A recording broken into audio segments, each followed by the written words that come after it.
Aïe les amis, on va aller visiter un des tout premiers villages de tiny house en France et d'après ce que j'ai compris, c'est bien plus qu'un simple village de tiny house. Déjà, tout le monde est le bienvenu, de l'étudiant retraité, en passant par les familles. On part visiter ça ensemble, c'est parti.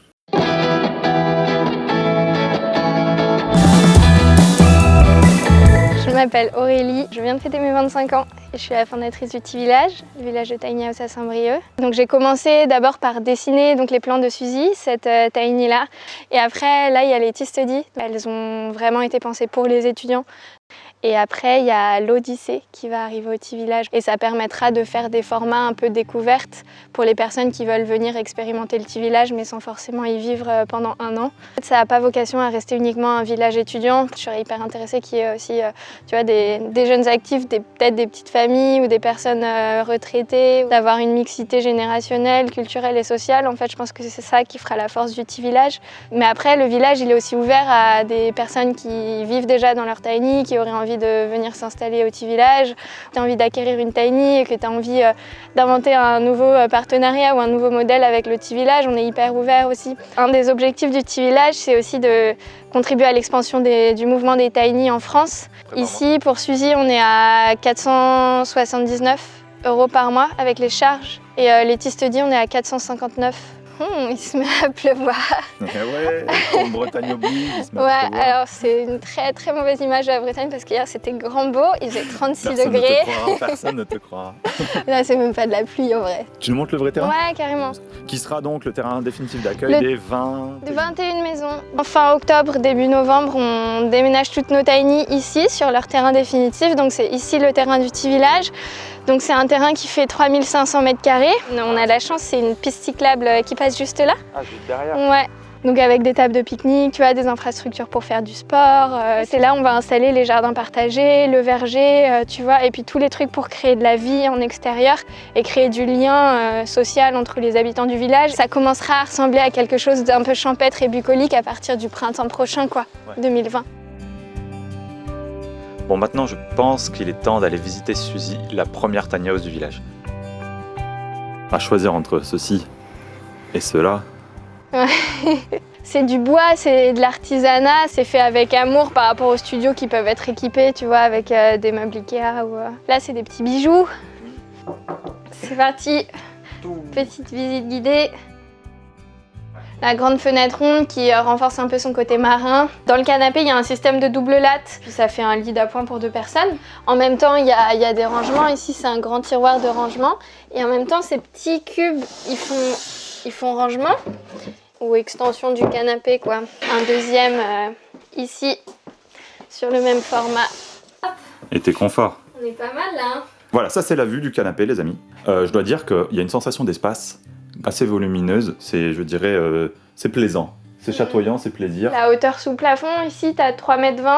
Parce que si tu écartes tes bras de droite à gauche, carrément tu peux danser, quoi. Ouais, tu peux danser. Ça se passe bien, il y a même la petite délimitation façon sumo voilà. de piste de danse. Du coup, les escaliers ici, avec des rangements cachés partout, et 3 grands tiroirs, une petite bibliothèque. Ici, on a la penderie et le micro-ondes qui est caché dans la dernière marche. Le coin bar. La cuisine, du coup, en 2 parties, 2 plaques, le frigo. Et ici, on a un espace pour le lave-linge. Tous les mots d'amour des personnes qui sont venues passer une ou quelques nuits dans la tiny. Il y a une douche, tu vois, de 80 par 80, un petit lavabo. Un système amovible, en fait, on peut soit mettre des toilettes sèches, soit on enlève les toilettes sèches et on met des toilettes classiques. Super, tu nous montres l'étage ? Ouais, carrément. Ça va être périlleux, je vous cache pas, je vais essayer de pas taper la deuxième caméra. C'est-à-dire vous qui allez vomir si je tape le mur. Mais... Voilà, on monte dans la mezzanine. Donc il y a 1,20 m de hauteur sous plafond dans la mezzanine. Ah ouais, attends, je vois ça et comment tu tiens vachement bien. T'es montée debout, hein ? Je suis montée, ouais, bah comme ça. Et tu mesures ? J'ai un gabarit qui est adapté à la tiny. J'ai un lit de 140 par 190 classique avec des petites tables de chevet de chaque côté et puis des fenêtres des 2 côtés aussi. Et ici, ouais, des rangements.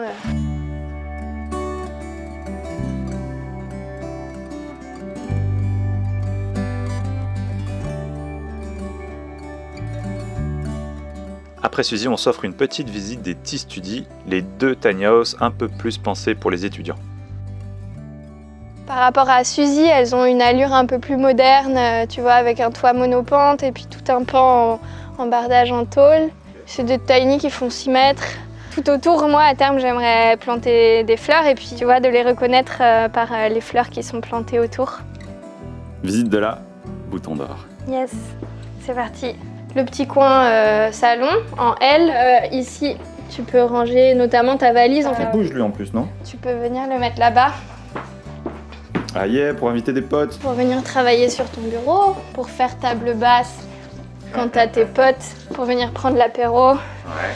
Cuisine qui est un petit peu plus petite que Suzy, donc cuisine uniquement de un côté, mais pareil, t'as 2 feux, c'est électrique, micro-ondes, le lavabo et puis des petits rangements là, d'autres rangements ici. Dans la salle de bain, donc pareil, ouais, une vraie douche. Cool. À l'étage. Et on peut monter à l'étage. Ok, l'espace est pas mal. C'est cool d'avoir une rambarde pour se tenir, nous on n'a pas ça. Mais ouais, c'est un peu plus fin le passage, mais ça se fait. Voilà, dans la chambre. Donc ici, tu vois que tu as un toit monopente et le même principe des 2 petites tablettes pour les 2 petites tables de chevet et puis les rangements ici. Toujours autant de rangements, j'imagine. Ouais. Il y a de grandes chances quand même qu'on en ait certaines avec une 2e mezzanine pour pouvoir vivre à 3, voire à 4. Quelle est la hauteur maximale d'un éventuel locataire? Alors, un jeune qui faisait 2,3 m, je crois. Ici, j'ai l'impression que tu as un peu plus. T'as carrément plus, t'as presque, je dirais 2,7 m, 2 m, peut-être 2,10 m même.